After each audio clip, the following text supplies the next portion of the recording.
नमस्कार। आप सभी का आज के सत्र में स्वागत है।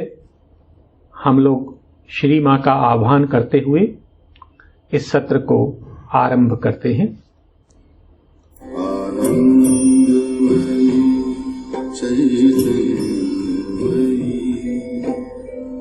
सत्यमयी परमेश्वरी आनंदमयी चैतन्यमयी सत्यमयी परमेश्वरी आनंदमयी चैतन्यमयी सत्यमयी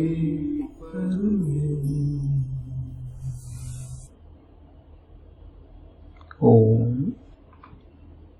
सावित्री पर्व 11 सर्ग 1 the eternal day, the souls choice and the supreme consummation.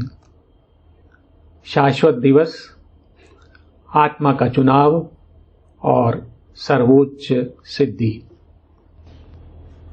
जो दृश्य अभी हमारे सामने है उसमें प्रेम और आनंद के देव और सावित्री के मध्य एक संवाद चल रहा है और वह देव सावित्री को समझा रहे हैं कि हे सावित्री, तू पृथ्वी के रूपांतरण की चाह को त्याग दे। पृथ्वी और उसके जीवों से अपना संबंध तोड़कर और जगत के इस संघर्ष को छोड़कर तू अपने आनंदमय धाम की ओर लौट जा। सावित्री इस प्रलोभन को और इस सुझाव को अस्वीकार कर देती हैं। वे उत्तर देती हैं कि हे देव, ये स्वर्ग कभी मेरे नैसर्गिक धाम थे, परंतु मैंने स्वर्ग के आनंद को त्याग कर धरा का संघर्ष से भरा हुआ पथ स्वीकार किया है, क्योंकि जो आनंद संपूर्ण जगती के साथ साझा नहीं किया जा सकता वह अपने आप में अपूर्ण है। सावित्री कहती हैं कि इस धरा पर मृत्यु से संघर्ष करना और भगवान के लिए कार्य करना स्वर्ग के आनंद से कहीं अधिक आनंददायी है। सावित्री के इस उत्तर के पश्चात वे आनंद और प्रेम के देव सावित्री को एक बार पुनः समझाने का प्रयास करते हैं। वे कहते हैं, पृथ्वी और स्वर्ग के मध्य एक ऐसी खाड़ी है जिसे केवल कुछ लोग ही पार कर सकते हैं। धरा पर दिव्यता कभी कभार ही प्रकट होती है और स्वर्ग से आए आनंद और प्रकाश का केवल एक छोटा सा अंश ही धरा पर अभिव्यक्त हो पाता है। वे कहते हैं कि जो स्वर्गिक अभीप्साएं और दिव्य आनंद मनुष्य के हृदय में प्रकट होता है वो बहुत अधिक देर तक नहीं ठहर पाता और पृथ्वी की रचनाएं जो उन्नत स्रोतों से जन्म लेती हैं परंतु अंततः वह विफल हो जाती हैं। और वे कहते हैं कि यह संभव नहीं है कि धरा दिव्य बन जाए और फिर भी वह बनी रही। वह देव मनुष्य की उत्पत्ति के विषय में सावित्री को बताते हैं कि निश्चेतन ने मनुष्य को प्रक्षेपित किया है, क्योंकि यदि मनुष्य नहीं होता तो आत्मा के आरोहण के लिए धरा और स्वर्ग को जोड़ने वाला जो सोपान है वो नहीं बन सकता था। मनुष्य अति चेतन और निश्चेतन के मध्य स्थित है और मनुष्य उस सोपान की एक महत्वपूर्ण कड़ी है। वे कहते हैं कि यद्यपि मनुष्यों और पदार्थों में मेरा संकल्प और मेरी पुकार उपस्थित हैं जो जगत को सदा आगे बढ़ने के लिए प्रेरित करते हैं, परंतु निश्चेतन उसे अपने से बांधे रहता है और उसकी उड़ान को सीमित कर देता है। वे कहते हैं कि मनुष्य का ज्ञान अज्ञान के समान है, मनुष्य असमर्थ है, परंतु काल के प्रवाह में एक दिन सभी कुछ संपादित हो जाएगा, क्योंकि मनुष्य की आत्मा उसकी नियति से अधिक शक्तिशाली है। और इसलिए हे सावित्री, तू जगत को काल की धीमी गति पर छोड़ दे, तू अपनी कामनाओं को त्याग दे और अपनी ज्योतिर्मय आत्मसत्ता में लौट जा। तब तू दिव्य प्रेमी और दिव्य प्रियतमा को जानेगी। हे असीम सावित्री, तू अनंत सत्यवान से एक हो जा। यह जो संवाद आनंद और प्रेम के देव और सावित्री के मध्य चल रहा है, उसमें हम यहां तक पढ़ चुके थे। आज उसी संवाद का जो आगे का कुछ अंश है वो हम पढ़ेंगे। हम लोग पृष्ठ नंबर 692 पर हैं और पंक्ति नंबर 9 पर। सावित्री अब उस देव के संवाद के पश्चात उत्तर दे रही हैं। But Savitri answered to the radiant god, और सावित्री ने उस दीप्तमान देव को उत्तर दिया। वे क्या कहती हैं कि हे देव, तू व्यर्थ ही मुझे स्वर्ग के एकाकी आनंद से लुभा रहा है, और मैं अपना संकल्प छोड़ने के लिए और मैं इस धरा का त्याग करने के लिए तैयार नहीं हूं। In vain thou tempest with solitary bliss two spirits saved out of a suffering world. तो हे देव, तू व्यर्थ ही दो आत्माओं को इस पीड़ित जगत से मुक्त कर एकाकी आनंद से लुभा रहा है। In vain thou tempest with solitary bliss two spirits saved out of a suffering world. और फिर सावित्री बताती हैं कि उन्होंने इस धरा पर जन्म क्यों लिया है। My soul and his indissolubly linked in the one task for which our lives were born, to raise the world to God in deathless light. अर्थात मेरी और सत्यवान की आत्मा, हम दोनों का केवल एक कार्य के लिए जन्म हुआ है। My soul and his indissolubly linked in the one task for which our lives were born. और हम परस्पर एक अटूट बंधन में बंधे हुए हैं। और वह कार्य क्या है? To raise the world to God in deathless light. अर्थात इस जगत को भगवान तक उन्नत करना और उसके चिरंतन प्रकाश में प्रतिष्ठित करना। अर्थात यह हमारा कार्य है। इसके लिए हम दोनों ने जन्म लिया है और इसी के लिए हमारे मध्य एक अटूट बंधन बना हुआ है। My soul and his indissolubly linked in the one task for which our lives were born, to raise the world to God in deathless light. और यही कार्य क्या है उसका विस्तार वो बता रही हैं। To bring God down to the world on earth we came. तो भगवान को इस जगत में ले आने के लिए हमने इस धरा पर जन्म लिया है। To change the earthly life to life divine. अर्थात इस पार्थिव जीवन को दिव्य जीवन में बदलने के लिए हमने जन्म लिया है।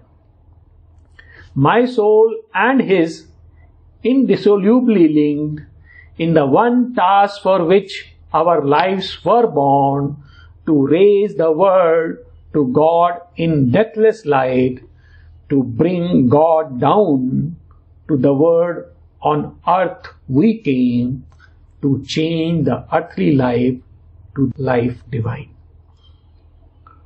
और अपने संकल्प के विषय में बताने के पश्चात वो सावित्री कहती हैं, I keep my will to save the world and man. Even the charm of thy alluring voice, O blissful Godhead, cannot seize and snare. तो सावित्री कहती हैं कि हे देव, इस जगत की और मनुष्य की रक्षा करने का जो मेरा संकल्प है उसको मैं छोड़ने के लिए तत्पर नहीं हूं. I keep my will to save the world and man, even the charm of thy alluring voice.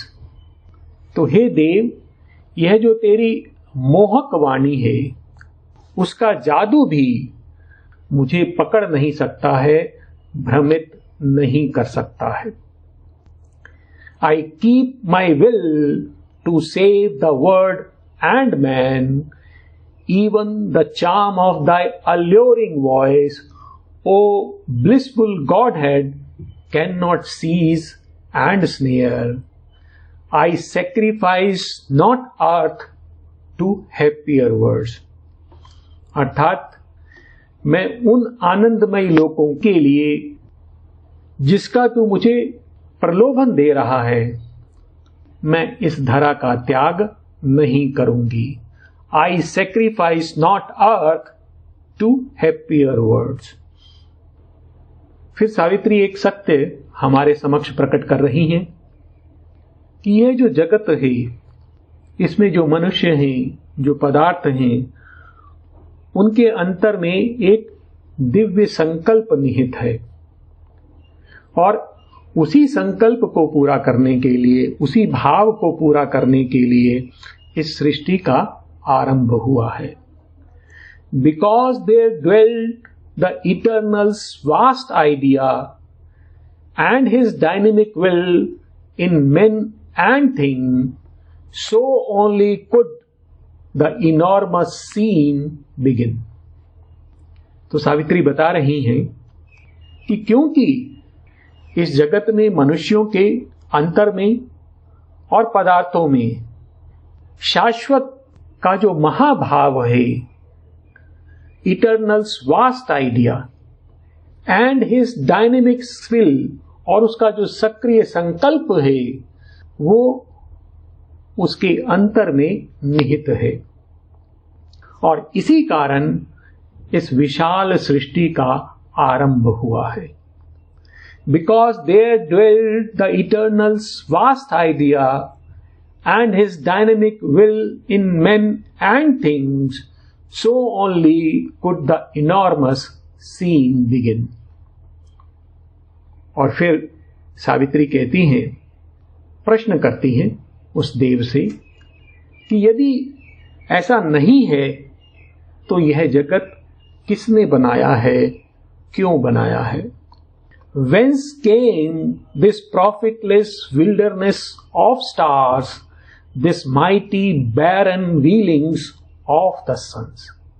तो यदि ऐसा नहीं है तो ये जो तारों का अर्थहीन और वीरान जंगल है, अर्थात यदि इस जगत का कोई अर्थ नहीं है, उद्देश्य नहीं है, तो यह जो तारे हमें दिखाई देते हैं, ऐसा प्रतीत होता है कि वो एक वीरान जंगल में अर्थहीन स्थित है. तो वे सब कहां से आए हैं? Whence came this profitless wilderness of stars, this mighty barren wheelings of the suns? और ये जो सूर्य अपनी एक निष्फल परिक्रमा कर रहे हैं, वो कहां से आई है? तो ये प्रश्न सावित्री उस देव से कर रही हैं. इसी क्रम में Who made the soul of futile life in time, planted a purpose and a hope in the heart, set nature to a huge and meaningless task, or planned her million eon efforts waste। और यदि इस जगत के अंतर में कोई दिव्य भाव निहित नहीं है तो काल में व्यर्थ जीवन जीने के लिए आत्मा को किसने बनाया? Who made the soul of futile life in time? Planted a purpose and a hope in the heart. किसने हृदय में एक उद्देश्य और आशा रोपित की? Set nature to a huge and meaningless task. और किसने प्रकृति को एक विशाल और अर्थहीन कार्य में नियोजित किया? और planned her million eons efforts waste। और किसने प्रकृति के ये करोड़ों युगों का जो व्यर्थ प्रयास है उसकी योजना बनाई? तो यह प्रश्न सावित्री उस देव से कर रही हैं। What force condemned to birth and death and tears these conscious creatures crawling on the globe? और यह जो जीव हैं जो इस धरा पर रेंग रहे हैं, किसने उनको जन्म, मृत्यु और अश्रुओं की, दुखों की पीड़ा को भोगने को बाधित किया? तो इस प्रकार से वो सावित्री उनसे प्रश्न कर रही हैं। इन पंक्तियों को एक बार पुनः देख लेते हैं। Whence came this profitless wilderness of stars, this mighty barren wheelings of the suns? Who made the soul of futile life in time, planted a purpose and a hope in the heart, set nature to a huge and meaningless task, or planned her million eons efforts waste? What force condemned to birth and death and tears these conscious creatures crawling on the globe? और फिर वो स्वयं इस प्रश्न का उत्तर देती हैं। वे कहती हैं कि यदि पृथ्वी और स्वर्ग के मध्य कोई संवाद स्थापित है, यदि वो परस्पर एक दूसरे से संवाद करते हैं, तो उनका मिलना भी व्यर्थ नहीं है। If earth can look up to the light of heaven, यदि पृथ्वी स्वर्ग की ओर देख सकती है और उसके प्रकाश की अभीप्सा कर सकती है, if earth can look up to the light of heaven and hear an answer to her lonely cry, और अपनी जो निर्जन पुकार है, एकांत में जो उसकी पुकार है, उसका उत्तर सुन सकती है, अर्थात स्वर्ग उसका उत्तर दे सकता है। Not vain their meeting, nor heaven's touch us near। तब उनका मिलना व्यर्थ नहीं है और स्वर्ग का स्पर्श कोई फंदा या जाल नहीं है। If earth can look up to the light of heaven and hear an answer to her lonely cry, not vain their meeting, nor heaven's touch us near। और फिर वे एक और सत्य हमारे समक्ष प्रकट कर रही हैं कि यह जगत सत्य है और इस जगत में कोई विरोधाभास नहीं है, और जगत का उद्देश्य क्या है वह भी हमारे समक्ष वो प्रकट कर रही हैं। If thou and I are true, the word is true। कहते यदि तू सत्य है और मैं भी सत्य हूं तो यह जगत भी सत्य है। If thou and I are true, the word is true। Although thou hide thyself behind thy works to be is not a senseless paradox. यद्यपि तू अपने कर्मों के पीछे छिपा हुआ है, अर्थात ये प्रकृति तुझे प्रकट नहीं कर पा रही है, तो भी यह जो अभिव्यक्त होना है उसमें कोई विरोधाभास नहीं है। अर्थात जब जड़ तत्व आत्म तत्व को अभिव्यक्त करने का प्रयास कर रहा है अथवा नश्वरता अनश्वरता को अनंतता को छूने का प्रयास कर रही है, तो यह प्रयास अर्थहीन नहीं है। Although thou hide thyself behind thy works, to be is not a senseless paradox. और फिर सावित्री हमें बता रही हैं कि इस जगत का उद्देश्य क्या है। Since God has made earth, earth must make in her God. और क्योंकि भगवान ने पृथ्वी को बनाया है, इसलिए पृथ्वी को भगवान को अभिव्यक्त करना होगा। Since God has made earth, earth must make in her God what hides within her breast, she must reveal. और उसके अंतर में जो गोपित है उसे वह प्रकट करना होगा। हम देखेंगे कि सीक्रेट नॉलेज करके जो कैंटो है उसमें भी यही भाव हमारे समक्ष आता है। We are sons of God and must be even as He.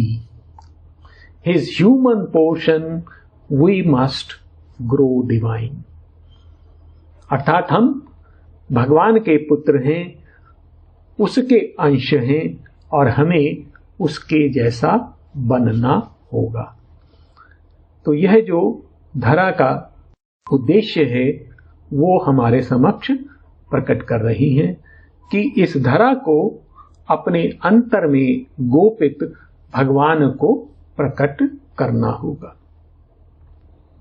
और इसके पश्चात सावित्री अपने कार्य के लिए जो कार्य वो इस जगत में करने आई हैं, इस जगत को दिव्य जगत में परिवर्तित करने आई हैं, उसके लिए उस देव से सहयोग मांग रही हैं। I claim thee for the word thou hast made. तो कहती हैं कि मैं तुझे इस जगत के लिए जिसे तूने बनाया है मैं तुझे मांगती हूं। I claim thee for the word that thou hast made. और फिर एक और महत्वपूर्ण निवेदन वो उस देव से करती हैं। If man lives bound by his humanity, if he is tied forever to his pain, अर्थात यदि मनुष्य सदा के लिए अपनी मानवता से बंधा रहता है, यदि सदा के लिए वह पीड़ा से बंधा हुआ है, अर्थात वह विकसित नहीं हो सकता, यदि वो आगे नहीं बढ़ सकता। If man lives bound by his humanity, if he is tied forever to his pain, let a greater being then arise from men. तब ऐसा कर कि मनुष्य से एक महतर जीव प्रकट हो।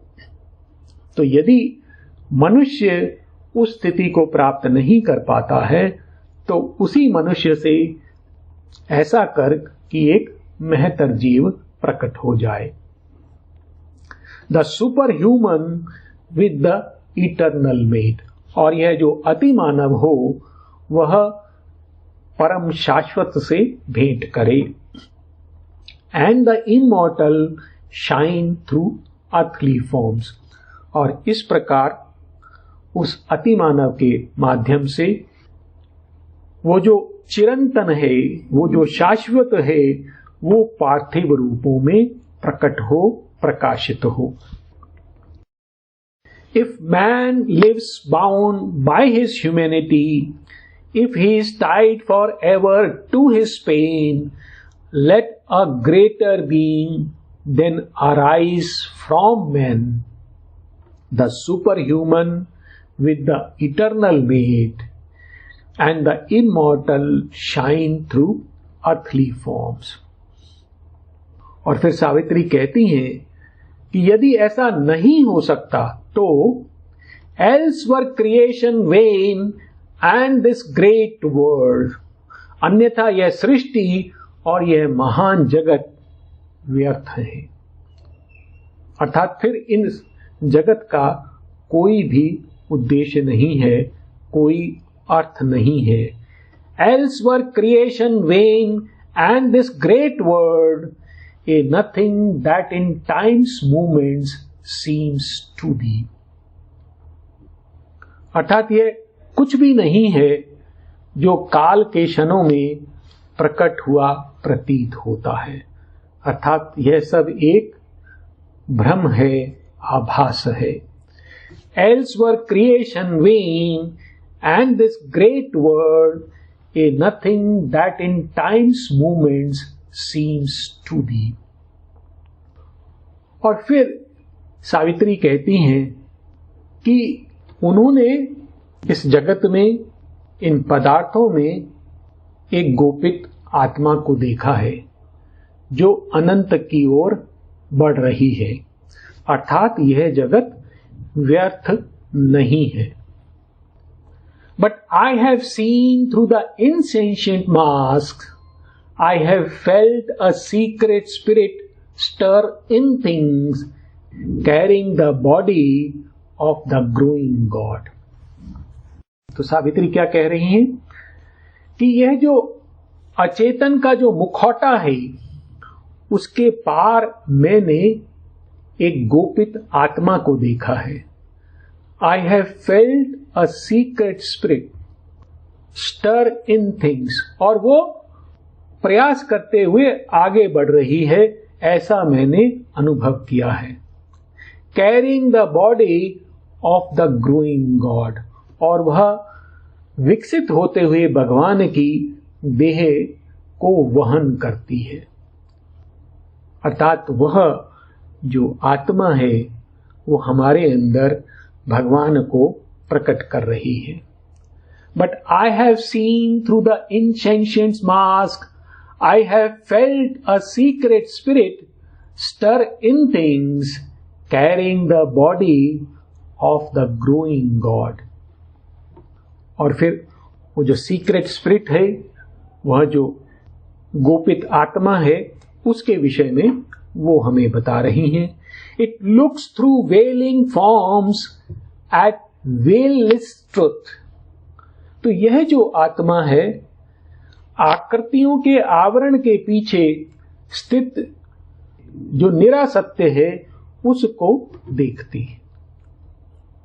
It looks through veiling forms at veilless truth, it pushes back the curtain of the gods। और यह जो देवताओं के ऊपर आवरण पड़ा हुआ है, उसको उतार देती है, अर्थात वह देवताओं को भी देख लेती है। It climbs towards its own eternity, और यह अपनी शाश्वतता की ओर बढ़ रही है। अर्थात सावित्री कह रही है कि इस जगत में एक उद्देश्य निहित है, एक संकल्प निहित है, और यहाँ पर मनुष्यों में और जीवों के अंतर में एक आत्मा स्थित है जो उसे धीरे धीरे विकसित कर रही है और उसके अंदर स्थित भगवान को प्रकट कर रही है। और इस उत्तर के पश्चात वह देव सावित्री को उत्तर देते हैं और वे सावित्री के विषय में सर्वप्रथम बता रहे हैं कि सावित्री कौन है। But the god answered to the woman's heart. तो वो देव सावित्री को उत्तर देते हैं, O living power of the incarnate world, all that the spirit has dreamed thou canst create। तो सावित्री की शक्ति के विषय में बता रहे हैं कि सावित्री कौन है। O living power of the incarnate word, तो वह जो परम शब्द है जिसने रूप धारण किया है, जिसने देह धारण की है, उसकी तो जीवंत शक्ति है। O living power of the incarnate word, all that the spirit has dreamed, वह सब जो परमात्मा ने जिसका स्वप्न देखा है, दाउ कैंस क्रिएट, तू उसका सृजन कर सकती है। तो सावित्री के पास वह शक्ति है जो भागवत संकल्प को चरितार्थ कर सकती है। O living power of the incarnate world, all that the spirit has dreamed, thou canst create, thou art the force by which I made the words. तो तू वह शक्ति है जिसके द्वारा मैंने लोकों की रचना की है। Thou art my vision and my will and voice, तू मेरा दर्शन है, मेरा संकल्प है और मेरी वाचा है। अर्थात जो कुछ मैंने देखा है, जो कुछ मैंने संकल्प किया है, वह तू है, तू ही मेरी वाणी है। O living power of the incarnate world, all that the spirit has dreamed, thou canst create, thou art the force by which I made the words, thou art my vision and my will and voice। और इसके साथ साथ तू यह भी जानती है कि इस जगत की योजना क्या है। तू काल की जो धीमी प्रक्रिया है उसको भी जानती है। But knowledge too is thine, the word plan thou knowest, and the tardy process of the pace of time.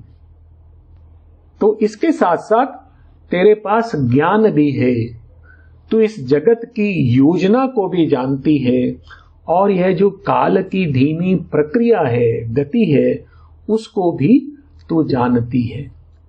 But knowledge too is thine, the word plan thou knowest, and the tardy process of the pace of time. और इसके बाद वो सावित्री से कहते हैं कि हे सावित्री, तू अधीर मत हो। क्यों? क्योंकि काल के प्रवाह में यह धरा एक समय दिव्य अवश्य बनेगी, परंतु अभी तू अपनी अधीरता के कारण इसे एक खतरनाक क्षेत्र में धकेल रही है, और इसलिए उसे शीघ्रता करने के लिए वो मना करते हैं। तो ये पंक्तियां देखें हम। In the impetuous drive of thy heart of flame, in thy passion to deliver man and earth, indignant at the impediments of time and the slow evolution's sluggard steps, lead not the spirit in an ignorant world to dare too soon the adventure of the light। हम इन पंक्तियों को दो भाग में करके देखेंगे। In the impetuous drive of thy heart of flame, तो तेरा हृदय कैसा है? ज्वाला रूपी है, शक्ति लिए हुए है, परंतु उसकी जो प्रेरणा है वो काफी प्रबल है, परंतु विवेकहीन है। Impetuous, strong but rash. In the impetuous drive of thy heart of flame, in the passion to deliver man and earth, और मनुष्य और धरा को मुक्त करने के तेरे आवेश में, indignant at the impediments of time, और जो काल ने इस मार्ग में बाधाएं खड़ी की हुई हैं उस पर क्रोधित होते हुए, and the slow evolution sluggard steps, और यह जो विकास है उसके जो आलसी कदम हैं वो धीरे धीरे आगे बढ़ रहा है, उस पे क्रोधित होते हुए, indignant at the impediments of time and the slow evolution, sluggard steps, lead not the spirit in an ignorant world. तो इस अज्ञानी जगत में इस आत्मा का तू नेतृत्व ना कर। किसके लिए? To dare too soon the adventure of the light. तो समय से पूर्व प्रकाश का सामना करने के लिए, उसको प्राप्त करने के लिए, साहस करने के लिए आत्मा का नेतृत्व ना कर। अर्थात समय से पूर्व तू आत्मा को आगे बढ़ने के लिए मत कहे। ऐसा करने से क्या होगा? Pushing the bound and slumbering god in man, awaken mid the ineffable silences into endless vistas of the unknown and unseen। तो इस प्रकार तू क्या करेगी? मनुष्य के अंतर में जो देव बंधा हुआ है और जो सो रहा है, pushing the bound and slumbering God in man, awaken mid the ineffable silences, उसको ऐसी नीरवताओं में जिनके बारे में कहा नहीं जा सकता, अनिर्वचनीय जो नीरवताएं हैं, उनके मध्य उसे जगाकर उस देव को into endless vistas of the unknown and unseen, वो अज्ञात और अदृश्य के जो अंतहीन विस्तार हैं उनमें मत धकेल। Across the last confines of the limiting mind, और यह जो मन जो रोकता है, प्रतिबंधक है, उसकी अंतिम सीमाओं को पार करके, and the super conscious perilous border line, और अति चेतन की जो खतरनाक सीमा है उसको पार कर, into the danger of the infinite, तो उसे अनंत के खतरे में मत धकेल। तो एक प्रकार से वो सावित्री को कह रहे हैं कि तू अधीर होकर मनुष्य की आत्मा को अनंत के खतरे में मत धकेल। In the impetuous drive of thy heart of flame, in thy passion to deliver man and earth, indignant at the impediments of time and the slow evolution's sluggard steps, lead not the spirit in an ignorant world to dare too soon the adventure of the light. Pushing the bound and slumbering God in man, awaken mid the ineffable silences into endless vistas of the unknown and unseen. Across the last confines of the limiting mind and the superconscious perilous borderline into the danger of the infinite। एक और सर्ग है the vision and the boon, यही भाव उसमें भी आता है और वो पंक्तियां हम देखते हैं। Awake not the immeasurable descent, ये पंक्तियां जगत जननी हैं, वो अशुपति से कह रही हैं। Awake not the immeasurable descent, speak not my secret name to hostile time. Man is too weak to bear the infinite's weight. Truth born too soon might break the imperfect earth. Leave the all-seeing power to hew its way। वे यही कह रही हैं कि जो समय से पूर्व प्रकट हुआ जो सत्य है वो धरा को चूर कर सकता है, तोड़ सकता है। इसलिए तू उस शक्ति को जो सर्वद्रष्टा शक्ति है उसको तू समय और परिस्थितियों के अनुरूप अपना मार्ग बनाने दे। Truth born too soon might break the imperfect earth, leave the all seeing power to hew its way. और इसी भाव को आगे लेते हुए जगत जननी अशुपति से कहते हैं कि तू अपने हृदय को नियंत्रण में रख, तू अधीर मत हो।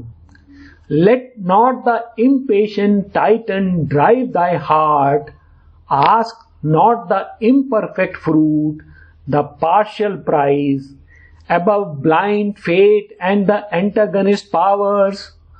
Moveless there stands a high unchanging will, to its omnipotence leave thy work's result, all things shall change in God's transfiguring are.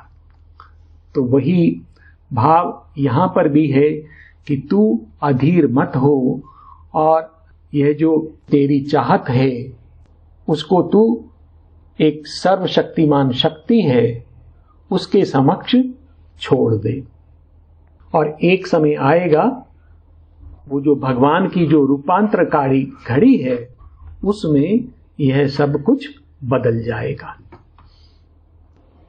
वह देव सावित्री को एक प्रकार से मना कर रहे हैं कि तू अधीर मत हो और इस जगती को अपनी गति से आगे बढ़ने दे, परंतु इसके साथ साथ वे कहते हैं कि यदि तू प्रतीक्षा नहीं करना चाहती तो तू नियति पर अपना संकल्प आरोपित कर सकती है और तुझे इस जगत की नियति को बदलना होगा। But if thou will not wait for time and God, do then thy work and force thy will on fate. तो यदि तू काल और भगवान की प्रतीक्षा न करना चाहे तो तू अपना कार्य कर और नियति पर अपना संकल्प आरोपित कर। अर्थात जो सावित्री हैं, हम आगे देखेंगे कि वो धरा की नियति को बदलती हैं, उसकी जो गति है उसको बदल देती हैं। तो यहीं पर वो देव सावित्री से कह रहे हैं कि यदि तू प्रतीक्षा नहीं करना चाहती काल की और भगवान की तो तू नियति पर अपना संकल्प आरोपित कर। But if thou will not wait for time and God, do then thy work and force thy will on fate. इसके पश्चात वो देव सावित्री से कहते हैं, As I have taken from thee my load of night and taken from thee my twilight's doubts and dreams, so now I take my light off utter day. तो हमने देखा है कि सावित्री कहां से होते हुए यहां पर आई हैं। तो सबसे पहले उन्होंने द इटर्नल नाइट अर्थात शाश्वत रात्रि को पार किया, उसके बाद उन्होंने दो लोकों को पार किया, the Twilight of the ideal and the Twilight of the earthly real. उन्हीं की बात यहां पर हो रही है। As I have taken from thee my load of night, तो जैसे मैंने अपनी रात्रि का भार तुझसे हटा लिया है, अर्थात वो जो रात्रि का प्रभाव था सावित्री पर वो समाप्त हो गया है। As I have taken from thee my load of night and taken from thee my twilight's doubts and dreams, और ये जो ट्वाइलाइट का क्षेत्र था, जो अर्ध प्रकाशित क्षेत्र था, वहां के जो संदेह हैं और जो स्वप्ने हैं उनको मैंने हटा लिया है। So now I take my light off utter day, और यह जो पूर्ण दिवस है, यह जो शाश्वत दिवस है, इसका प्रकाश भी मैं हटा लेता हूं। ऐसा वो क्यों कह रहे हैं? तो ये पंक्तियां आगे देखें। These are my symbol kingdoms, तो ये मेरे प्रतीक साम्राज्य हैं। But not here can the great choice be made that fixes fate or uttered the sanction of the voice supreme. परंतु इन लोकों में नियति को निर्धारित करने वाला महान चुनाव नहीं किया जा सकता। तो अर्थात इन लोकों में रहते हुए नियति को बदला नहीं जा सकता। यदि तुझे नियति को बदलना है तो तुझे और ऊपर जाना होगा। और अटर the sanction of the voice supreme, और यहां पर परम वाचा की अनुमति भी नहीं मिल सकती। तो जो तू इस धरा की गति को बदलना चाह रही है, इसकी नियति को बदलना चाह रही है, वह यहां पर रहते हुए संभव नहीं है। These are my symbol kingdoms, but not here can the great choice be made that fixes fate or uttered the sanction of the voice supreme. और यदि तू अपना संकल्प पूरा करना चाहे तो तुझे क्या करना होगा? Arise upon a ladder of greater words. तो ये जो महतर लोकों का जो सोपान है उससे तुझे ऊपर उठना होगा। Arise upon a ladder of greater words to the infinity. तो उस अनंत में तुझे प्रवेश करना होगा। Where no word can be, जहां पर किसी लोक का अस्तित्व नहीं रहता है। तो उसको टाइमलेसनेस में प्रवेश करना होगा। वहां पर जाकर इस जगत की नियति को बदला जा सकता है। तो एक प्रकार से वो देव सावित्री का मार्गदर्शन कर रहे हैं कि यदि तू धरा की इस धीमी गति को स्वीकार नहीं करना चाहती और इस पर अपने संकल्प को आरोपित करना चाहती है, arise upon A ladder of greater words to the infinity where no word can be. तो तू इन लोकों के सोपान से उठते हुए उस अनंत में प्रवेश कर जहां किसी लोक का अस्तित्व नहीं होता। इसके पश्चात क्या होता है? ये जो स्वर्ग हैं ये आध्यात्मिक प्रकाश में लुप्त हो जाते हैं और सावित्री एक ऐसे जगत में प्रवेश करती हैं जिसका विवरण नहीं दिया जा सका। और वहां पर आकाश और काल दोनों समाप्त हो जाते हैं और वहां सावित्री को एक वाणी सुनाई देती है जो उसे चुनाव करने के लिए कहती है। परम शांति, एक निराकार शांति और धरा के मध्य चुनाव करने के लिए कहती हैं।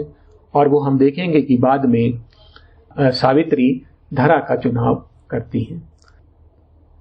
यहां पर हम शांति मंत्र का पाठ करते हुए इस सत्र का समापन करेंगे।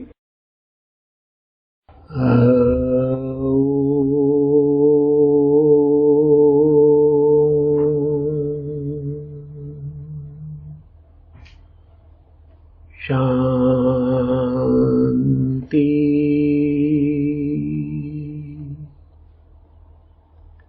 शांति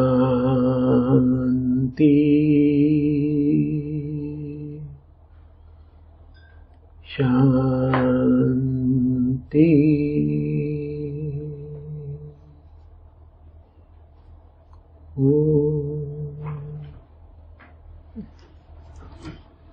धन्यवाद।